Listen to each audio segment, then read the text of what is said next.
Gaan uit my volk. Deel D, die nuwe verbond, hoofstuk 2, die inhoud en betekenis van die nuwe verbond van Jesus Christus. My naam is Deidre Pieterse van Ignited in Christ in Suid-Afrika.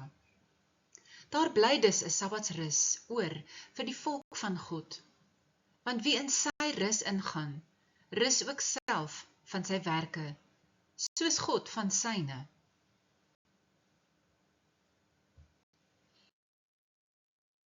Die inhoud van hierdie hoofstuk is as volg.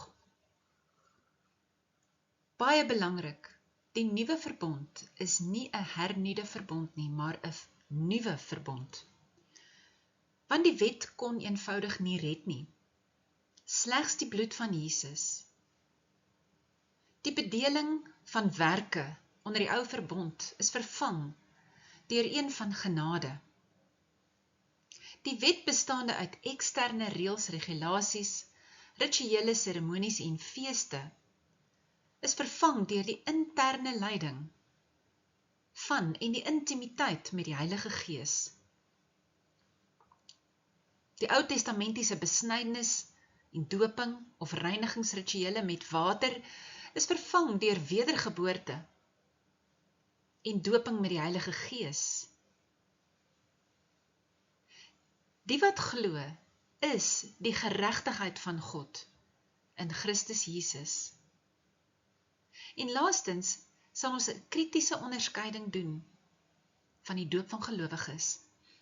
En bruid van Jesus, u weet dat ons reg aan die begin van hierdie lering van gaan uit my volk vir u gesê het, dat dit reg is dat ons vrae moet vra, want Jesus het vir ons 'n gawe van onderskeiding gegee.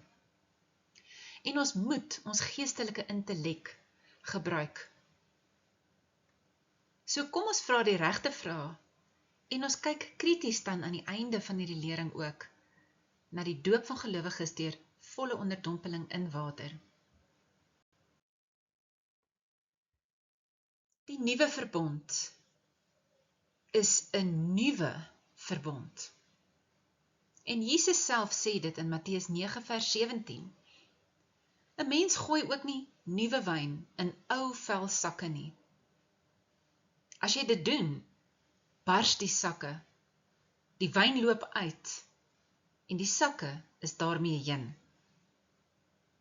Nee, 'n mens gooi nuwe wyn in nuwe sakke en so behou jy al twee. Die kommentators tot die New Spirit-Filled Life Bible, New King James Version, verduidelik hierdie as volg. Die ou vorme van Judaïsme kon nie die geestelike varsheid van die evangelie van Jesus Christus bevat nie. Genade kan nie aangewerk word of in die stelsel van wettisisme geïntegreer word nie. Wat hy eintlik sê daar is, die twee is uitsluitend van mekaar. Jy is of onder die wet of onder Jesus se genade. Eerder as om aan 'n stikkende, verslete en uitgediende stelsel te probeer aanlap, het Jesus gekom om 'n nuwe lewe deur oorgawe en geloof in hom moontlik te maak.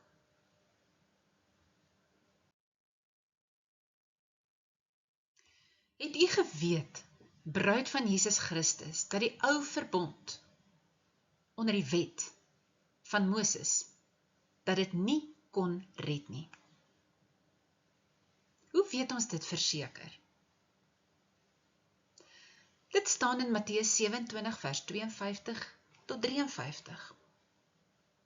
En dit word ook in die apokriewe boeke, spesifiek in die evangelie van Nikodemus, beskryf. Daar staan, grafte het oopgegaan, let wel, nadat Jesus gesterf het. En baie gelowiges wat dood was, is opgewek. En hulle het uit hulle grafte uitgegaan. Na Jesus se opstanding het hulle in die heilige stad gekom, waar hulle aan baie mense verskyn het. Met ander woorde, hierdie gelowiges was in die doderyk. Tot dat Jesus gesterf het en met sy bloed betaal het vir hulle vryheid. En eers daarna is hulle gees en siel release deur die vyand vrygelaat, sodat hulle ook kon opstaan uit die dood. Ons weet dat Jesus die eerste een is wat opgestaan het uit die dood en vir ons die pad voorberei het en oopgemaak het, sodat die wat in hom glo ook sal opstaan uit die dood. Daarom, hoe kan 'n wettiese stelsel van werke wat nie kon red nie, op enige manier gekombineer word met die een en enigste weg tot redding, naamlik geloof in die verlossingswerk van Jesus Christus aan die kruis? Dis eenvoudig onmoontlik.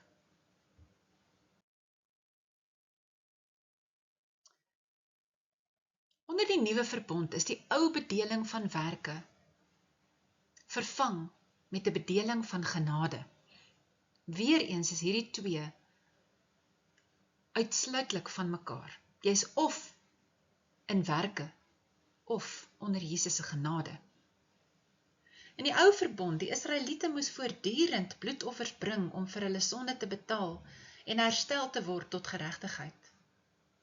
Kom ons dink bietjie aan die nagmaal hierso, wat oor en oor en oor gevier moet word in werke, wettiese werke, om elke keer net weer vir ons te herinner aan Jesus,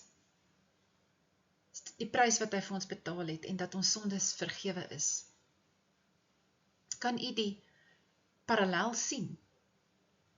Die wet wat aan Moses by Sinaï gegee is, moes saam met baie ander reëls en regulasies en feeste onderhou word, insluitend waterreinigingsrituele. Dit was 'n nimmer eindigende stryd om jou redding te probeer verdien en om vir God aanneemlik te wees.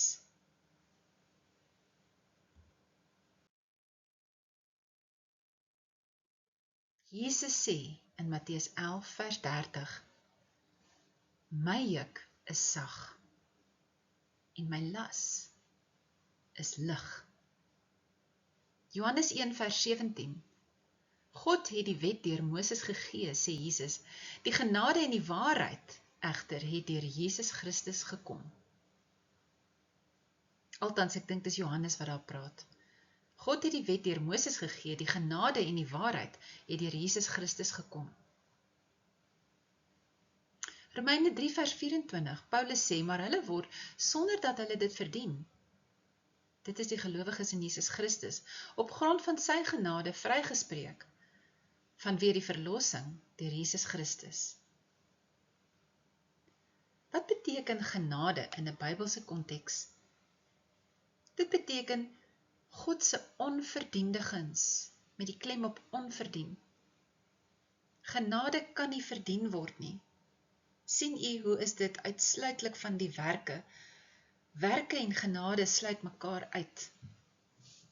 En dit is iets wat vrylik deur die Here, deur God gegee word, sonder dat enige iets in ruil gegee hoef te word.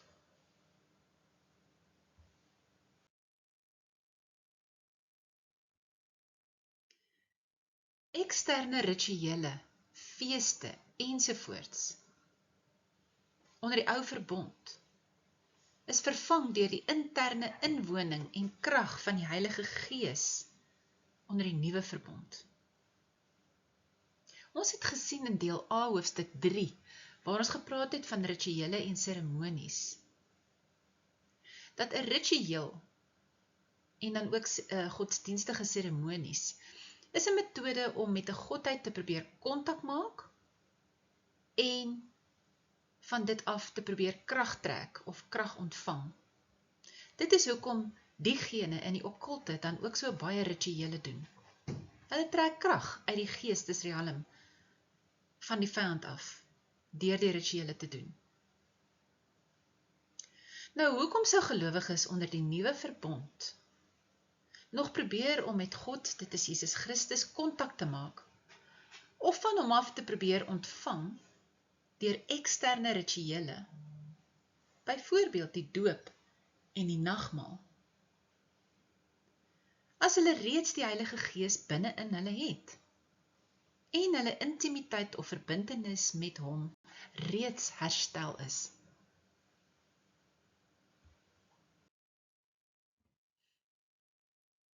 Die Hebreëse wortelsbeweging is baie gevaarlik en moet totaal verwerp word.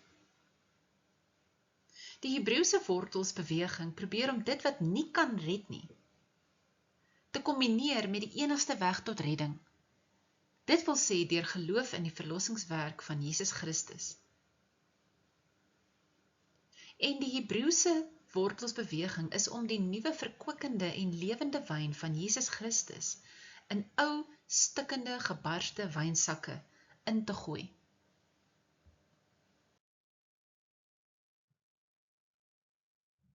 Jesus Christus is die boom van die lewe, en voor sy dood en opstanding was die boom van die lewe binne in die mens.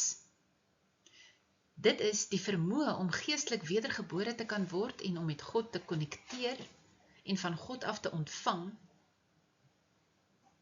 Die boom van die lewe binne in die mens was dood vir God as gevolg van die sonde. Die enigste manier waarop die Oud-testamentiese Israeliete met die goddelike kon konnekteer en daaruit krag ontvang, was deur eksterne maniere, dit wil sê die onderhouding van die wet, die baie rituele en seremonies en reëls, en selfs deur die feeste te onderhou. Dit alles was 'n blote vooraf skaduwee van 'n beter verbond wat sou kom. Daardie verbond is die nuwe verbond vir ons moontlik gemaak deur die bloed van Jesus Christus. Deur ons geestelike wedergeboorte, dit is deur die doping met die Heilige Gees, word die boom van die lewe in ons, dit is Jesus in ons, deur sy Heilige Gees geaktiveer en ons intimiteit met hom word herstel.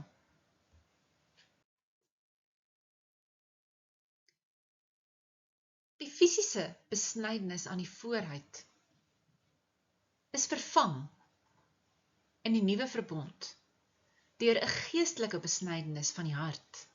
En daai van die hart is nie jou fisiese hart nie, maar dit is jou geesmens. Dit is wat Paulus van praat in Kolossense 2 vers 11 as die besnydenis wat sonder hande gedoen word. En dit is jou geestelike wedergeboorte. Waterreinigingsrituele onder die ou verbond is vervang in die nuwe verbond deur die afwassing van sondes in die geesdimensie met ander woorde, deur die bloed van Jesus, gestort aan die kruis as 'n betaalmiddel om ons vry te koop uit die vloek van sonde en dood. Hierdie is geweldig belangrik om te verstaan. In die nuwe verbond is die wat glo in die verlossingswerk van Jesus Christus. Hulle is die geregtigheid van God in Christus Jesus. Paulus sê as volg in die Afrikaans, 2 Korintiërs 5 vers 21, Christus was sonder sonde, maar God het hom in ons plek as sondaar behandel, sodat ons deur ons eenheid met Christus deur God vrygespreek kan wees. 'n Mens word net vrygespreek wanneer jy onskuldig is. In die New King James Version is die bewoording vir my net so mooi.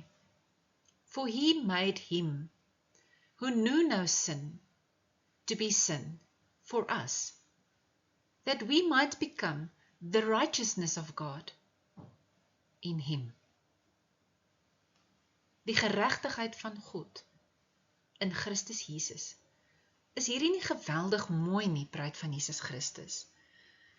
Vat dit en drink dit in vir jouself. Dit is wonderlik om te weet dat ek onskuldig is in God se oë. Dit beteken nie ek is sonder sonde nie.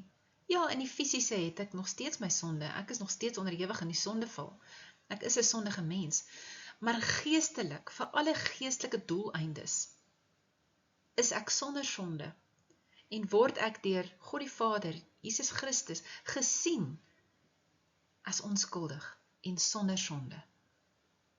Omdat ek my identifiseer met hom wat sonder sonde is, Jesus Christus, wat vir my gesterf het aan die kruis. So dit beteken, ons word geestelik gesien deur God se oë, en dit is die wat die verlossingswerk van Jesus Christus aanvaar het, en dit glo. Ons word geestelik gesien as sonder sonde, dat ons totaal rein is. Hierdie is 'n belangrike beginsel om vas te maak. Toe ons harte vir Jesus gegee het en hom as ons verlosser aanvaar het, het sy verlossingswerk deur sy kragtige bloed vir ons waar geword, in die sin van dat sy bloed ons skoon gewas het van alle sonde. En ons is ten volle herstel tot geregtigheid. Die sonde en die dood het dus geen mag meer oor ons nie, en ons sal geestelik nooit sterf nie. Gaan kyk 'n bietjie na daai skrif, Johannes 11 vers 25 en 26, waar Jesus sê, die wat glo, sal lewe al sterf hulle. Is dit nie kragtig nie?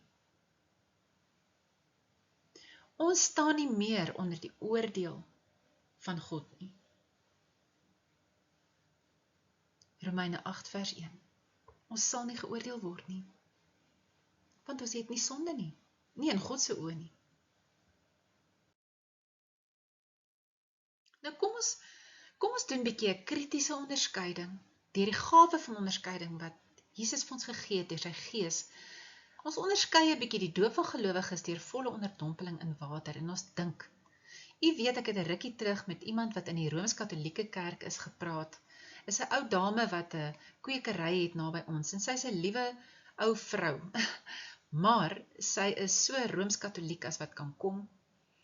En ek het eendag 'n kort geestelike gesprek met haar gehad, baie kortliks, maar haar eerste woorde aan my was, and you may not question.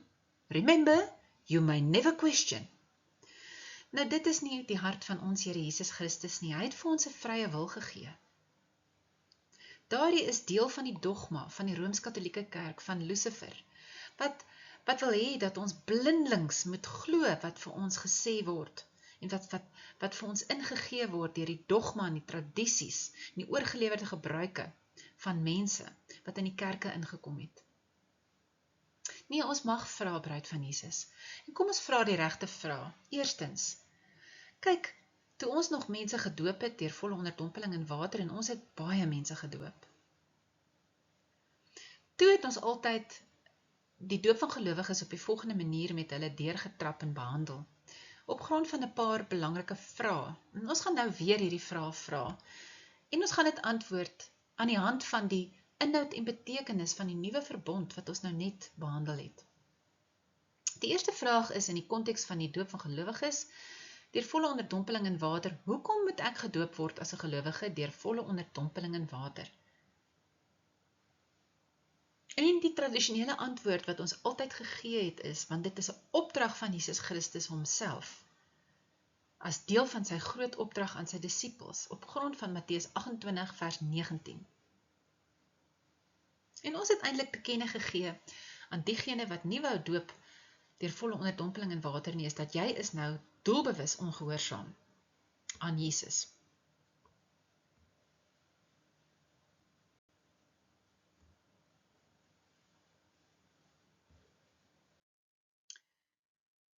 Maar ons weet nou intussen dat die egtheid van Matteus 28 vers 19 is in dispuut. Dit wil sê, dit blyk baie duidelik dat daar met die woord, die Bybel getorring is en gepeter is deur die Rooms-Katolieke kerk, wat Matteus 28 vers 19 gewysig het om die woorde doop in te voeg daar. OK, maar kom ons vra 'n bietjie. Ons sê, indien dit werklik die woorde van Jesus Christus was, kom ons veronderstel, Jesus het gesê, en doop hulle in die naam van die Vader, die Seun en die Heilige Gees. dan met groot respek het hy homself duidelik weerspreek. En ons weet dat Jesus is God, hy sou homself nooit weerspreek het nie, dis onmoontlik vir hom om dit te doen. Aangesien dit om met water te doop in stryd is, duidelik, met die wese en betekenis van die nuwe verbond, wat deur sy bloed moontlik gemaak is. Waarom sou Jesus iets beveel waarvan die oorsprong onbetwisbaar Babylonies is? En ek sê onbetwisbaar, Babylonies is, en wat deel was en is van die Jode se Judaïsme, naamlik 'n sisteem van werke, oftewel soos Jesus daarna verwys het, die ou wynsakke. Hoekom sou Jesus dan sê, skink die nuwe wyn in die ou wynsakke? Of is hy dan soos die gode van die heidene? Of sê hy nie in Jeremia 10 vers 2, moenie die weg van die heidene volg nie?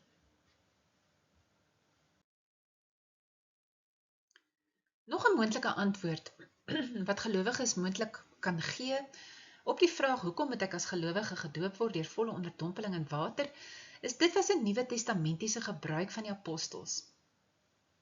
En as Petrus vir die eerste bekeerlinge gesê het dat hulle gedoop moet word, dan moet dit sekerlik wees wat Jesus sy disippels geleer het en dan moet ons ook gehoor gee. En ek het fisies gehoor hoe mense vir my hierdie antwoord gee.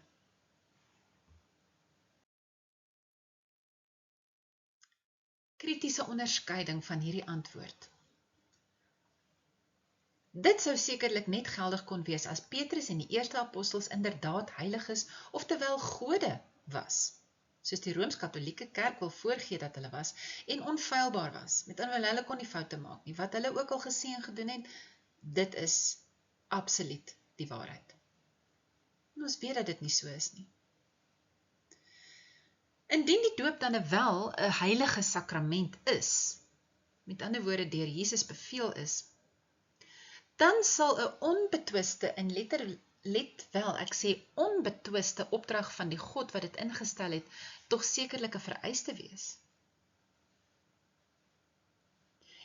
En nie bloot 'n afgeleide of hoorsê getuienis nie. Dit is eenvoudig net nie genoegsame bewys nie. U weet, in 'n geregshof, in ons natuurlike riem, as iemand getuienis voor 'n hof sou hou, om iets te probeer bewys, en dit kom neer op hoorsê getuienis of bloot afgeleide getuienis, sal die hof dit verwerp en sê nee, dit is nie bewysmateriaal voldoende om iets te bewys nie, want dis hoorsê of afgeleide getuienis. Nog 'n moontlike antwoord sou wees, wel, Jesus is gedoop en daarom moet ek in sy voetspore volg. En ek het hierdie antwoord ook gehoor, dat mense dit vir my sê. Ons vergeet een geweldig belangrike ding, bruid van Jesus Christus. En dit is dat Jesus is voor sy dood en opstanding gedoop. En daarom was dit toe steeds ou verbond. Ou wynsakke, kan u sien? Ou wynsakke. En dan, as dit geldig is om te sê Jesus is gedoop en daarom moet ek in sy voetspore volg, dan moet ons ook teruggaan na al die ander ou verbond tradisies en gebruike, want ons weet dat Jesus dit ook nagekom het tydens sy lewe op aarde. Hy het dit nie openlik verwerp en teen dit opgestaan nie. Hy het dit eerbiedig. Maar dan moet ons al daai goed ook onderhou, en dan, baie belangrik, moet ons tog ook besny word aan die vooruit, aangesien Jesus ook besny is. Ouch.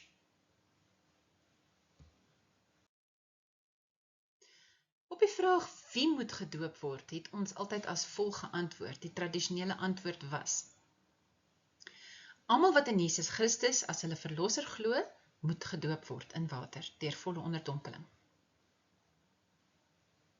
Kritiese onderskeiding nommer 1. Indien Jesus met sy bloed betaal het vir my sondes, om vergewe te word, en ek ten volle tot die geregtigheid van God in Jesus Christus herstel is, En indien die Heilige Gees wat uitgestort is, my in staat stel om wedergebore te kan word, dis tog die krag van die Heilige Gees wat my laat wedergebore word in Jesus. En om die Heilige Gees krag te kan ontvang, wat is daar dan meer om te verkry in en deur die doop?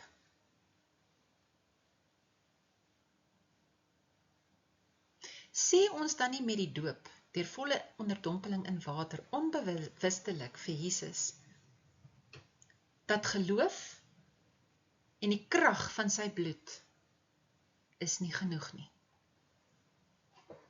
En dit beteken dat ons onbewustelik die krag van sy bloed verloon deur die doop van gelowiges.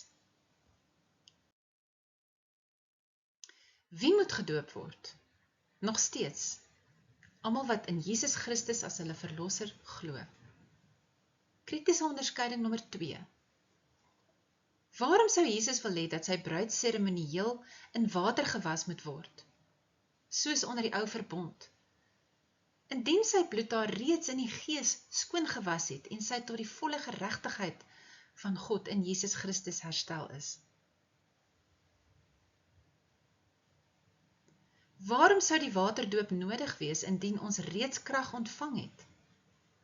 Toe ons in geloof Jesus aanvaar het as ons verlosser en deur die krag van die Heilige Gees wedergebore is.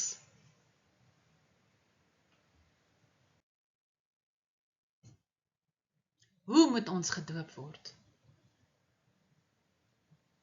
Die tradisionele antwoord was baptizo, die Griekse woord vir om volledig onderdompel te word. Kan u onthou die pikkel?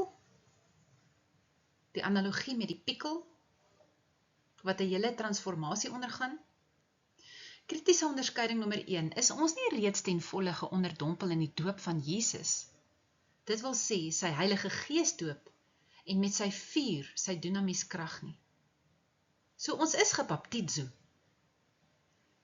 maar in die Heilige Gees. Sou volledige onderdompeling in water daarna, nie geestelik in die Gees, die effek hê om die vuur van die Heilige Gees te blus nie?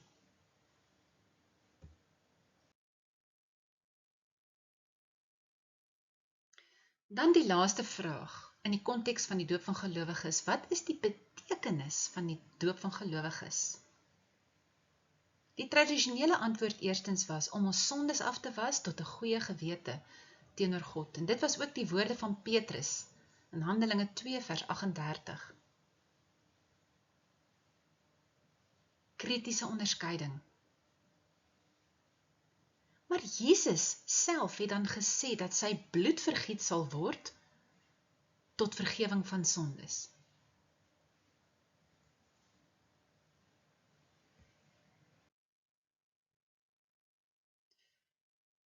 Nog 'n dieper betekenis van die doop van gelowiges wat ons tradisioneel vir mense gesê het, was dat die ou sondige mens sterf saam met Jesus in die doopbad en jy staan op uit die water in 'n nuwe lewe saam met hom.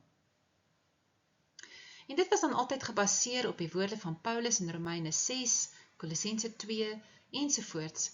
Maar Paulus beskryf daar eintlik 'n geestelike wedergeboorte wat plaasvind in die volheid van Jesus Christus. Kritiese onderskeiding. Wanneer ons harte vir Jesus gee en met en in die Heilige Gees gedoop word ons wedergebore deur geloof en deur die kragtige werking van die Heilige Gees.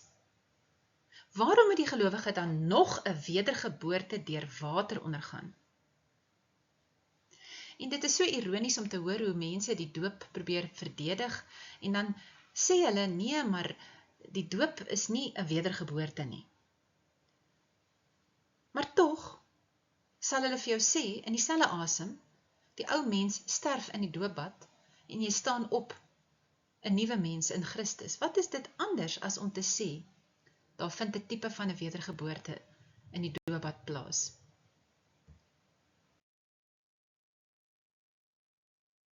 Dan nog 'n betekenis wat gegee word aan die doop van gelowiges is tradisioneel dat dit die gelowige insluit in die kerk of in die liggaam van Christus. En luister mooi wat word daar gesê. Insluiting in die kerk of die liggaam van Christus. Met ander woorde, dis 'n tipe van 'n ontgroening of 'n inisiasieritueel om deel te word van iets. Kritiese onderskeiding. Indien ek glo en wedergebore is reeds in Jesus Christus deur sy Gees en met die Heilige Gees gedoop is, het ek nie reeds deur geloof en geestelik deel van sy liggaam van gelowiges op aarde geword nie. Waarom sou 'n verdere inisiasieritueel met water nodig wees om deel van God se liggaam te word?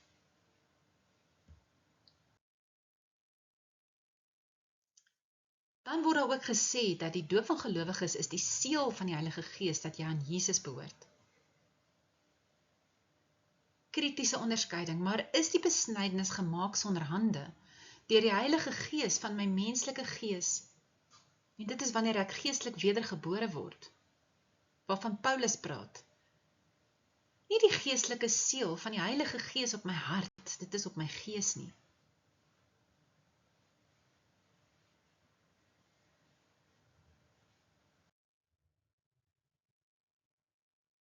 Dan laastens word daar gesê, maar die doop van gelowiges deur volle onderdompeling in water is die uiterlike getuienis dat jy in Jesus Christus glo en jou identifiseer met sy kruisdood en opstanding.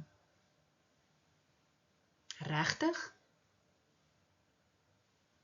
Is die agape liefde van God dan nie die uiterlike geestelike getuienis aan die wêreld dat ons wedergebore is, die Heilige Gees van God in ons het en disippels van Jesus Christus is nie? Miskien is dit juis hoekom die wêreld daar buite so sukkel om die werklike, onvoorwaardelike agape liefde van Jesus Christus in die kerkmense te sien. En al wat hulle sien en ervaar is veroordeling en trots, geestelike trots en veroordeling en kritiek. Die effek van die doop van gelowiges. Daar word ook gesê jy sal krag en beskerming ontvang, aangesien jy opstaan in die opstandingskrag van Jesus Christus. Kritiese onderskeiding. Maar het Jesus nie gesê dat ons krag sal ontvang wanneer die Heilige Gees oor ons kom nie? Tweedens, maar is dit nie die bloed van Jesus wat ons in die Gees beskerm nie?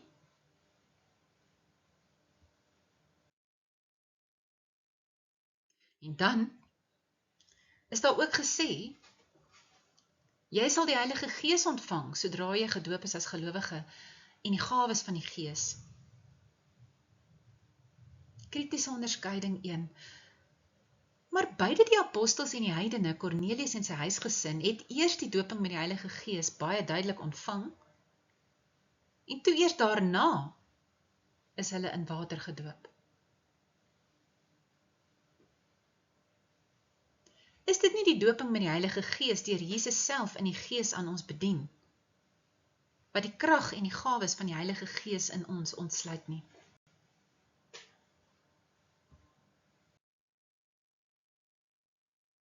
En dan, ek weet ons het altyd vir die gelowiges wat ons gedoop het gesê, dan het ons Charles H. Kraft aangehaal in sy boek I Give You Authority, waar daar staan dat Charles H. Kraft sê, 'n New Ager het eendag aan hom gesê dat hulle kan baie duidelik in die gees sien met hulle derde oog wat oop is, wie is gedoop as gelowiges en wie nie.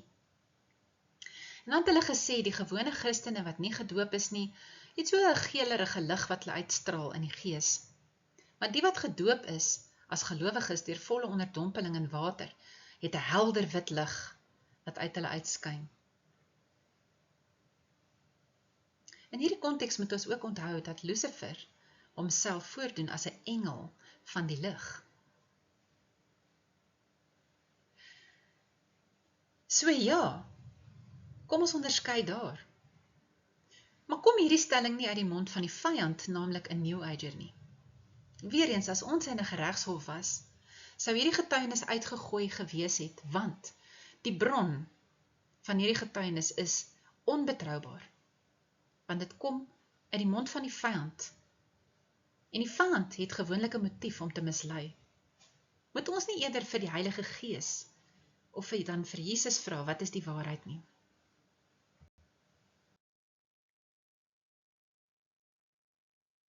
So die laaste oor die doop van gelowiges, wat nou getoets is teen die inhoud en betekenis van die nuwe verbond van Jesus Christus.